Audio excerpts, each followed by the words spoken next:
Are you on Thanks for a film having me. shoot? Yeah. It's a movie called Demetophobia, directed by Robert Verdaros, and it's going to be a good one for sure. It stars Hannah Fearman, written by Christian Meyer, and all that, and it's a really fun, talented group of people for sure. And I'm in it as you'll see. It's like I'm a particular entity within the flick.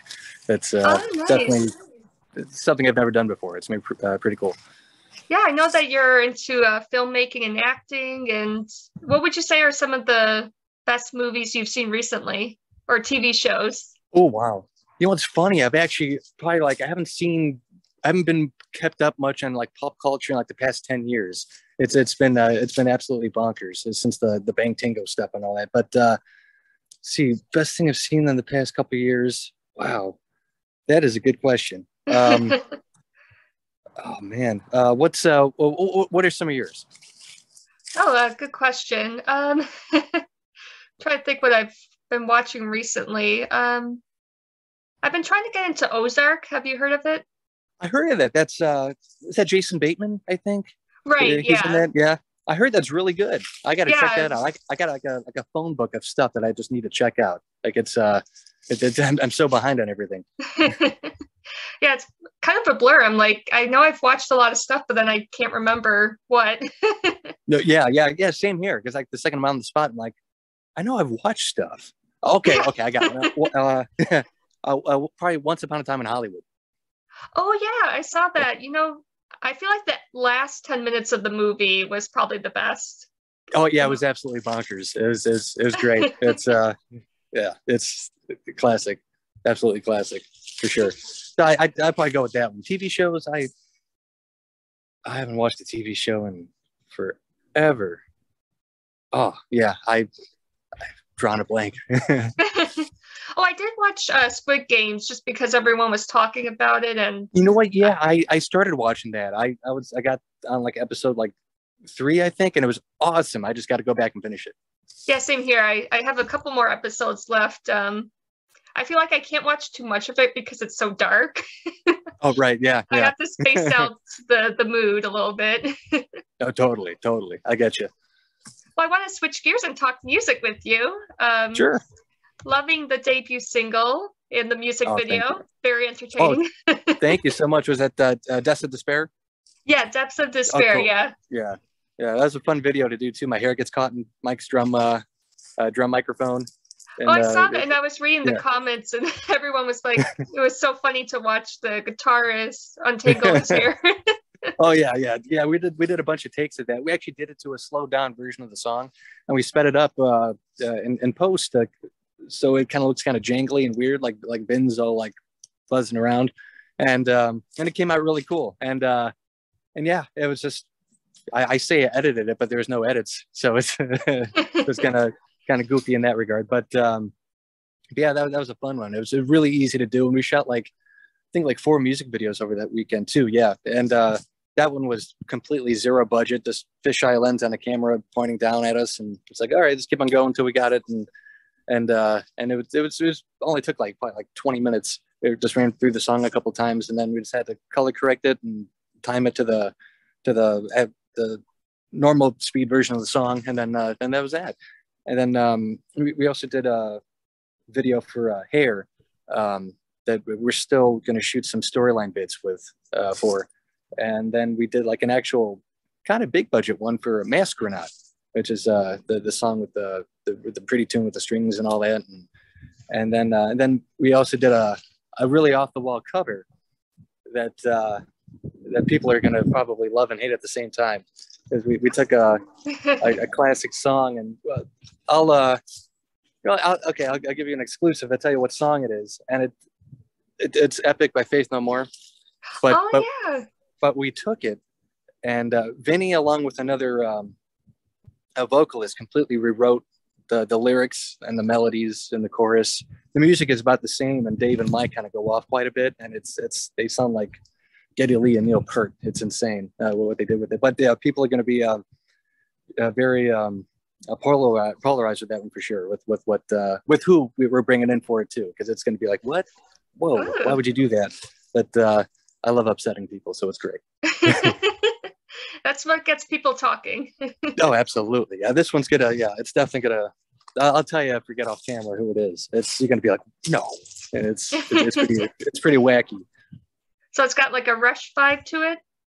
Yeah, yeah, yeah, definitely. It's yeah, a lot of really cool fills from Mike and with Dave kind of locking into it and all that, and I just pretty much played exactly what Jim Martin played on the original, and which was like a guitar orchestra. There's so many guitar parts that happen, and it's just yeah, it's crazy, and but yeah, I think you'll get a kick out of it once it's all done though, and Vin's gonna shoot his bits for the music video for that probably really soon, and it's almost done being mixed and all that and everything, and that'll probably be out before we do the shows.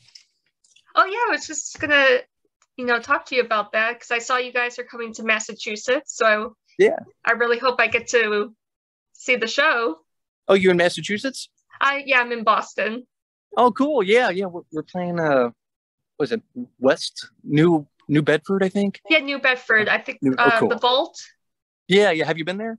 I've been there like once or twice. A lot of cool bands, end up going there, and I try to get down there as often as I can. Oh, that's awesome. I hope you come out for the Lucid show. It's gonna be a good time. Oh, definitely, yeah. We're gonna do some off the wall covers too to kind of fill out the set. Ooh, And okay, then I definitely have to oh make yeah, it down it's there. gonna. Oh, for sure. It's gonna be like, well, why would they play in that one? And it's yeah, it's gonna be fun. Awesome. Yeah, it's great that live music is slowly making a comeback. Yeah, yeah, kind of. It is, and it isn't at the same time in a weird way. But it's all like Mike's and Fear Factory, and they just had this big tour that was about to happen, I think, in like a couple of weeks, and with Static X and Twisted, and that got pushed back to next year already. It's crazy, but it seems like the smaller shows are okay though, like with what we're doing with the Lucid stuff and all that. I was kind of just playing it by ear and seeing what's what, because I know we were going to aim for a lot of the festivals, but we kind of got the note that a lot of those are probably going to be not happening too.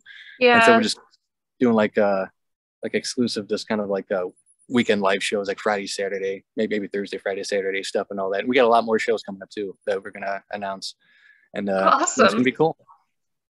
Very exciting. Oh yeah. Yeah, so people have to keep an eye out for a lot from you guys. Yeah, yeah, we're already starting to work on the second album, and so we got the nice. Oh yeah, we got the Dropbox moving around and everything, and there's no genre restrictions with the Lucid either. Like Ben just sent us something. It's like a country punk song. It's really cool, and, wow. And so we're just going all over the place. I'm gonna try and we're probably gonna get heavier and weirder and maybe even like a little goth rock here and there, industrial, and they're just going to maybe R&B too, maybe some funk. You never know. No, I like that. I like when bands can kind of experiment with different sounds and keep it interesting. Totally, absolutely. That's definitely what we're going to be doing with it for sure. And I think people are going to get a kick out of where it goes next. And yeah, it's going to be cool. And I'm excited that you're excited. Oh, yes, absolutely. I love hearing new music. It's what helps me get through these weird times. Oh yeah, totally. And that song "Mastering Out" is kind of, I guess, in a way, it's kind of about that too, because Vin's lyrics are nuts. Because you sit down and read them, you're like, whoa, what is he talking about? But yeah, it makes sense. Like a spoiler head. It's like, what's a spoiler head or a mastering out? But I guess his vision for mastering out was kind of like just walking out into the outside world. Now you feel like an astronaut. You just kind of like it's so weird because everybody's in a mask and all that, and it's just super strange. Well, before we sign off, I wanted to ask you, what is your favorite concert memory that you went to as a fan? Wow, that's a good question.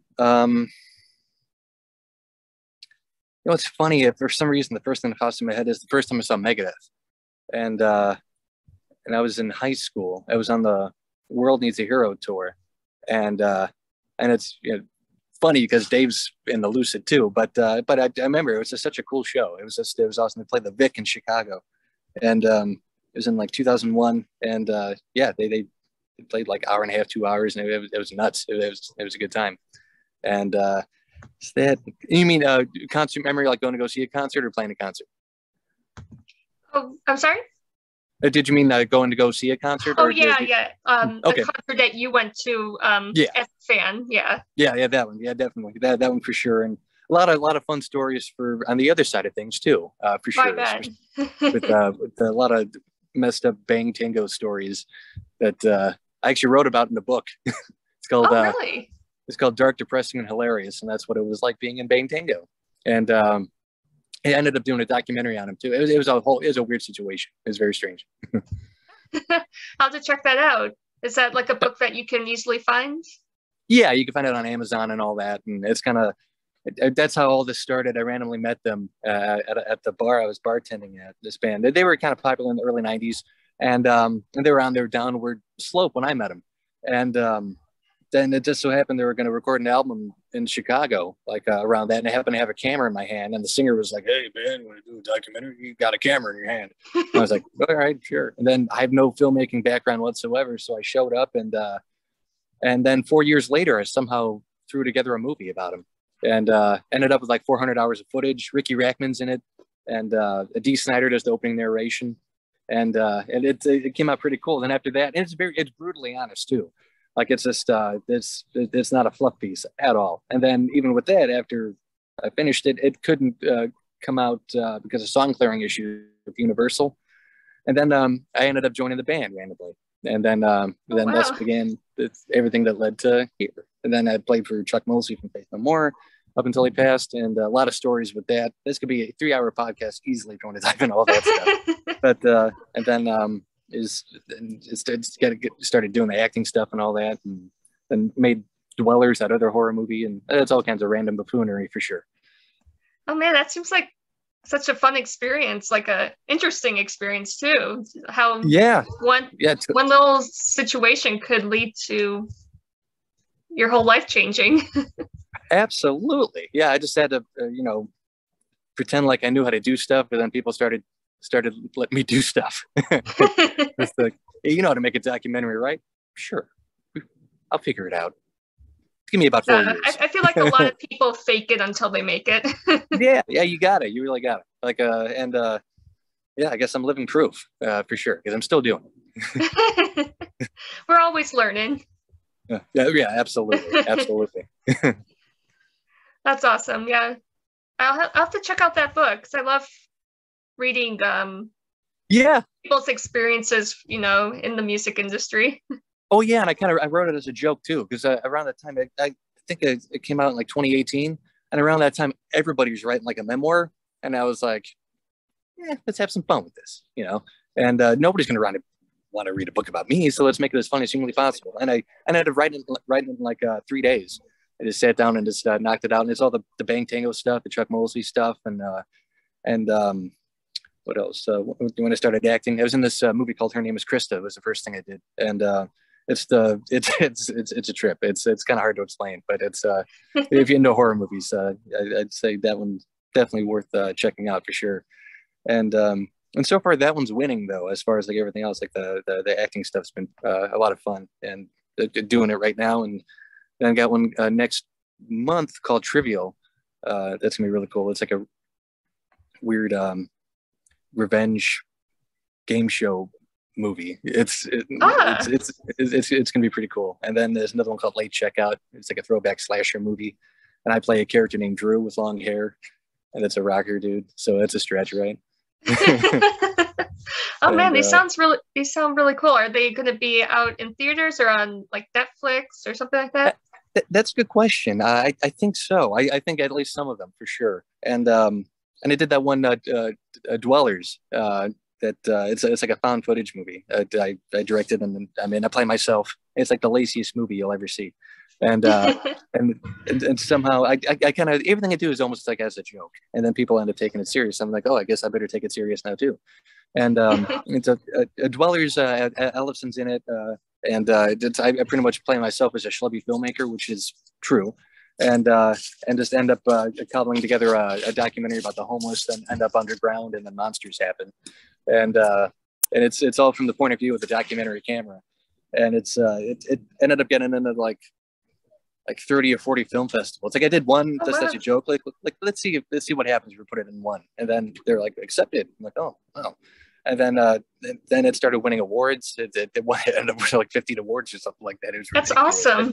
Yeah, they're a bunch of fools. I don't know what they're talking No, about. I bet it deserved all that praise. I appreciate that. Thank you. And that's on Amazon Prime. Okay, Too I right think now. I definitely heard of it. Mhm. Oh, cool. That's awesome. Yeah, the title That's sounds familiar. Yeah, Dwellers. Yeah, it's the best way I describe it is Chud. There's this movie from the 80s called Chud. It's like a schlocky kind of monster movie, monster in the sewers movie, if you will. It's like that if it was shot like the Blair Witch Project, pretty much. Hmm. And yeah, a lot of his player selves, like James L. Edwards is in it, and he's the one who directed. Her name was Krista, the first movie I was in. And he also directed Brimstone Incorporated. I was in that as well as Trivial, the one coming up. So doesn't mean me and James do a lot of stuff together. And the other primary in Dwellers is Doug Esper, who was Chuck Mosley's manager / percussionist. And so I rope in everybody around me to do random fun stuff. I love taking people out of the comfort zones. It was the first time Doug actually acted, and he did awesome. He did a good job. That's awesome. Well, I have a lot that I need to check out now. Oh yeah. If you want, I could send you some physical copies of stuff too. Like if you want. Oh, that'd be awesome. Thanks. Yeah. Just if you got my email, just shoot me your address and I'll send you like the Lucid CD and Dwellers and all that. Oh, awesome.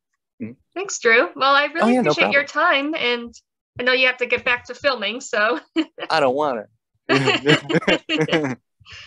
But no, I really appreciate the time chatting.